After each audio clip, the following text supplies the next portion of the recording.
down into something really easy to understand, I'd say, mate, you need to move a bit more.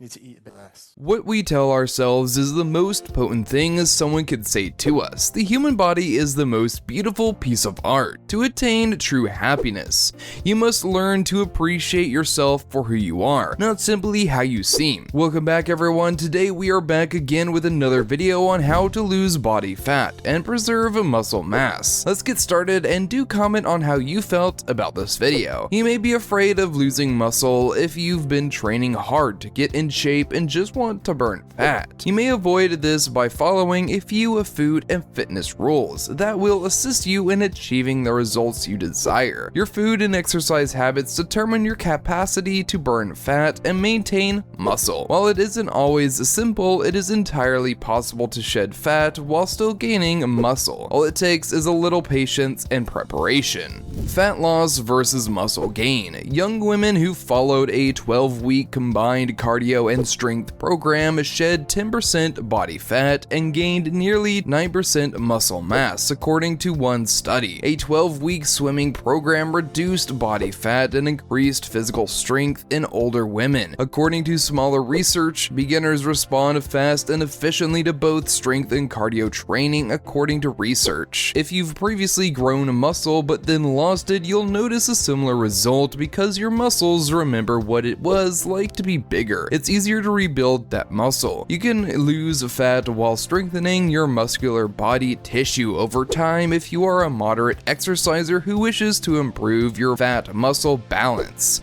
If you're a beginner exerciser, you're more likely to reap the best fat burning and muscle building benefits. If you're an expert exerciser or bodybuilder who wants to acquire a lot of muscle while also reduce a lot of fat, this can be difficult because both goals typically contradict.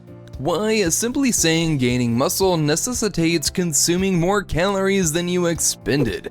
You must intake fewer calories than you consume to lose weight. Your muscles aren't getting the nutrition they need to become larger when you're on a calorie-restricted diet to lose weight. Many fitness enthusiasts have achieved both of these objectives at the same time, proving that the body recomposition is possible. To burn fat without losing muscle, follow these guidelines. Combine strength with hypertrophy. Wendy Brazilian, a doctor of public health, registered dietitian, and American College of Sports Medicine certified exercise psychologist, argues that burning fat without losing muscle necessitates both aerobic and strength training. Lifting heavy weights, singles, doubles, or triples relies greatly on your neurological drive, the speed with which you switch from type 1 to type 2 muscle fibers, and your ability to achieve maximal muscle fiber recruitment. While these are great for breaking new personal records in the gym, they don't help you gain or maintain muscle mass during a cutting phase. Do both for a powerful muscle building workout. Do 5 hard reps, pause for 20 seconds, then do 3 reps with the same weight. Rest for 20 seconds and then do 2 more reps. You can still use a hefty weight, but just for 10 reps.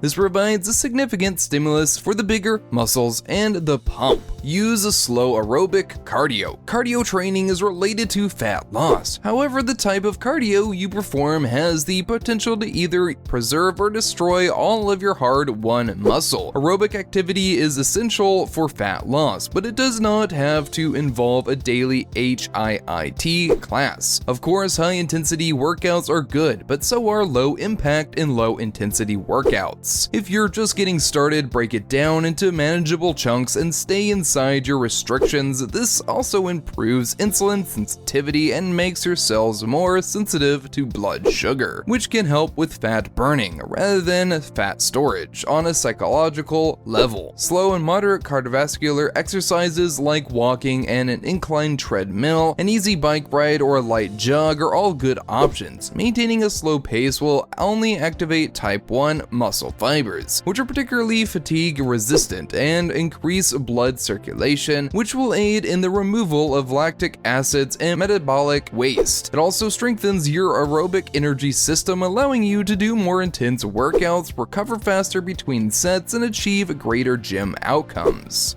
Eat more lean protein. During a cutting phase, you ingest the optimal amount of protein if you want to preserve as much as possible, if not grow it. Because protein takes more energy to digest than carbs or fat, it stimulates your metabolism throughout the day. Second, it prevents overeating by making you feel full. Finally, it reduces the risk of significant muscle loss during a cut. Consume at least 1 gram of protein per pound of body weight from clean sources such as lean meats, nuts, eggs, seafood, and high-quality supplements. Drink BCAAs. Branched-chain amino acids are necessary and amino acids that must be obtained from food. BCAAs are the building blocks of protein and can be used for energy during the workout. They're an excellent alternative to high-calorie protein powders during a cutting phase because they're calorie-free, or almost so, ensuring that you maintain the calorie deficit required to lose weight. Eat carbs after your workout. Carbs are not the attacker. Even if you're on a strict learning program, you'll need carbohydrates, especially if you're still lifting hard. Your muscle fibers are destroyed after a hypertrophy-focused workout, and your energy reserves need to be replenished. Depriving your body of carbohydrates will impede your recuperation and result in increasingly worse workouts. Instead, eat carbohydrates after your workout. Your metabolism will be high, and your insulin sensitivity, your body's ability to handle carbs, will be at its peak once you finish the last set. Carbohydrates aren't the enemy. If you choose non-refined carbohydrates, you will get numerous benefits. They can help you sleep better, improve thyroid function, and boost performance and strength. Attain adds on. He recommends carbs as the last meal of the day to aid in relaxing after a workout when your body is most likely to use the glucose properly and recharge the muscle. Start the recuperation process by eating carbs like rice, baked potatoes, and sweet potatoes, which will provide your body with energy it needs to perform at its best.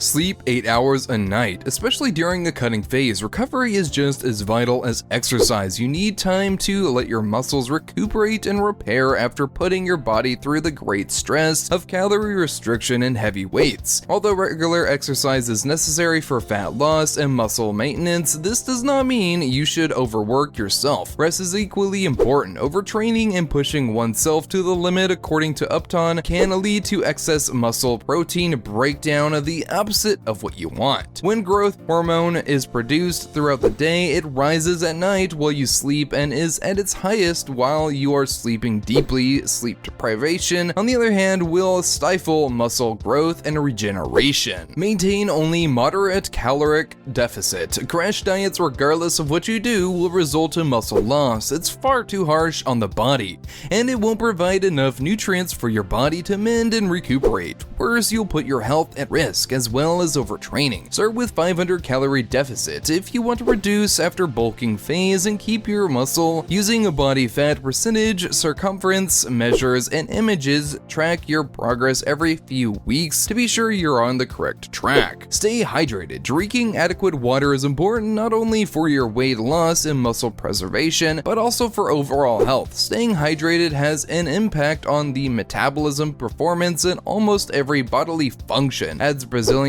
it transports the nutrients we require to the cells, as well as cellular trash from the tissues to the kidney, liver, or intestines for removal. Take it slow. You're ecstatic about your new training routine, so push yourself to go hard and fast. You wind up harming yourself or overworking your body as a result of this. Injury, argues Brazilian, is the fastest way to stop you. Make a strategy and tackle it one day at a time at the pace you can handle. If possible, she suggests consulting a personal trainer or physical therapist, or just following a free or low-cost online program and app established by real specialists. When it is possible to lose muscle mass while trying to lose weight, it is critical to consider your overall health when making diet and exercise decisions. The amount of muscle you lose will likely be small if you eat nutritious foods and don't overdo or underdo it in the gym or at home. It's also a good idea to evaluate your progress using tools other than the scale. If you gain a muscle and decrease fat at the same time, you can lose inches without losing weight. How effective do you think these plans will be, and are they good enough to decrease body fat while retaining muscle? When do you sleep? When do you eat? How much and when do you exercise? Tell all this and give your suggestions in the comment section down below. Do share this video with your friends and family as much as you can, and give this video a thumbs up. Thanks for watching.